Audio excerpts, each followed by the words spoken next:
the goal of financial management. So last brief lecture, we left off with, in the corporate form, which is what we're going to talk about for the rest of the course, we separate the ownership and the management.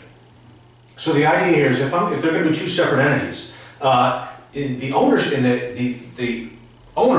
real assets should be operated in such a way that, that is conforms with the owner's wishes, right? It's the owners own it, right? So the idea here is, but because they're two separate entities, the owners have to give a clear goal to the management.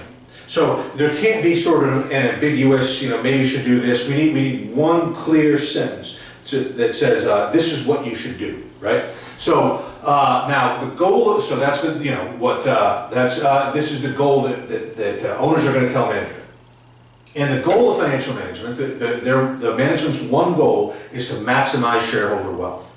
Now, keep in mind, there's a lot of ways to think about this. One, don't make things more complicated than they are, right? If I own stock, right? So this is going to be maximize the stock price. We say this more generally in case it's private and there's no traded stock, so it's just shareholder wealth. So you can interchangeably say this maximize the stock price. So keep in mind, if I used AMD last time. Let's say I own AMD. Owning AMD stock is not like owning a Picasso, right? I don't get any sort of pleasure from owning it, other than the money it gives me, right? So the idea here is that is the only benefit. I don't get any use value from it. It's purely a financial asset. It's not like a house. If I buy a house, I live in the house, right? So I may want to, if I'm looking at a house, I might say I want to buy this and I want to enjoy living here and also house price appreciation, but I don't just look at house price appreciation. At least I don't. I want to live in a nice place where I want to live. However, a financial asset like a stock is different. The only thing I get from it is cash, right? So I just want them to make me as much money as possible, the stock price to go up as much as possible.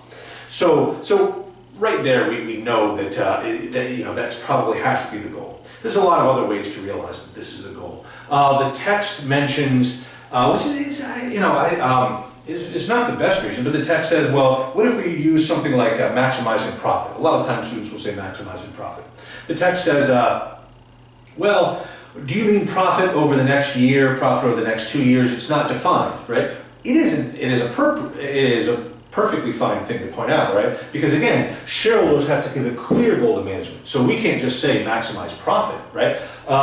We would have to say maximize profit over the next year, which brings in a whole new can of worms in terms of how you're going to treat certain expenses, which can affect profit over the year, but then profit may fall in later years. So it's a perfectly valid argument. However, realize when we say maximize shareholder wealth, the stock value is the present value of all future cash flows. We talked about that in the first class, the value. So keep in mind, the nice thing about maximizing shareholder wealth is I'm taking into account all future cash flows. So I don't have this time horizon problem. Which also, keep in mind, some people will say, well, maximizing shareholder wealth is short-sighted.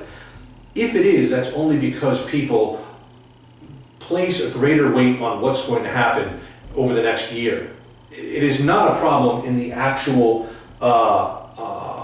maximizing shareholder wealth, because shareholder wealth is the expected cash flows often to infinity discounted at a risk appropriate rate, right? So that would just be a problem with, we know humans, we have a problem estimating probabilities. We put a lot of weight on what has just happened and a little weight on things that, after a hurricane, people's estimation of a future hurricane goes up. So that would be a problem with, not the problem with the goal, just a problem with how we apply the goal.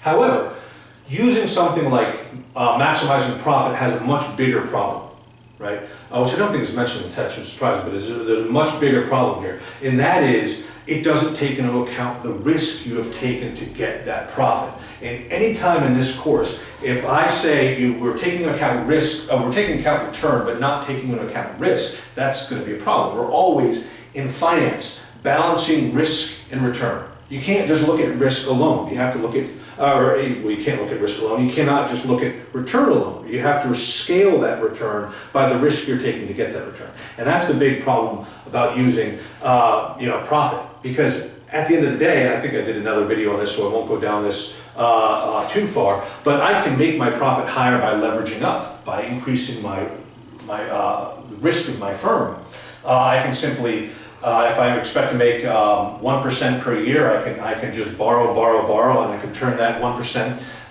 into an expected 10%, expected 20%, and so forth, simply by borrowing. But that increases my risk, right? So the idea of maximizing shareholder wealth being, it's a clear goal, but it also balances risk and reward, right? So the idea here is, if you take more risk, your expected cash flows are going to go up. So remember, the value of any firm, which I wrote up before, I'll just use the summation notation here. It's expected cash flows, time I, 1 plus K, to the I, sum over, I, 1 to infinity. So if I increase my risk, I'm increasing my expected cash flows, but I'm also increasing my discount rate. So the value of my firm doesn't go up. But the idea is, if you're saying, okay, well, just don't use the stock price, just use expected cash flows, or just use profit, right? So then you're taking risk out of the equation, and then I can make, this won't increase the value of the firm, but the idea here is I can make my expected profit higher simply by leverage. And then, as I said in the other video, the firm will fail. If you give that as a goal, management will act in accordance with that goal. They'll take on a lot of risk to increase their profit, and then or cash flow or whatever you give them, and the firm will fail because they'll take on so much risk. Good, and we've seen that. So the idea here is maximizing shareholder wealth. It makes sense. It's a clear goal. We don't have any time horizon issues. Most importantly, it naturally regulates the amount of risk the firm will take. So if we say maximizing shareholder wealth is the firm's goal, we're not giving them some inconsistent goal that's going to say take on a lot of risk. Because while taking risks may give them expected increase their cash flows, they'll be penalized by increasing the discount rate, right? So this is a clear, good goal. So this is the goal of financial management. This is what we're going to use going forward. This is applied in corporations. One thing to consider is everything that I do later in this course. So when I say this is net present value and we should use net present value, you can always stop me and say, does this maximize shareholder wealth, right? So everything that I say that you should do has to conform with this goal. If I say something and it doesn't conform with this goal, you can stop me and go, hey, that goal is not consistent with maximizing shareholder wealth. Anything that you think, I will explain how it will, what we're doing maximizes shareholder wealth, right? So keep in mind, everything we do has to be consistent with this, and it will be consistent with this. But please do try to make sure. Last thing I'm going to say here, and the text says this, it sort of goes without saying. I'm not a lawyer, but the idea here is, I remember I've taken some law classes, and you cannot set a contract which tells somebody to break the law, right? So nothing in here says break the law to maximizing shareholder wealth. You just cannot structure a contract in that way. And there is a real relationship going on here. There's an agency relationship. So, you could never give management, you can never say something that maximizing, even breaking the law, right? So nothing here says breaking the law. You cannot break the law, right? So the law is the law. Maximizing shareholder wealth within the law, right? And not breaking it, not even bending it, right? Maximizing shareholder wealth within the law. Now the next thing we have to talk about here is the agency problem. So now we have a clear goal. Does management actually act in accordance with this goal?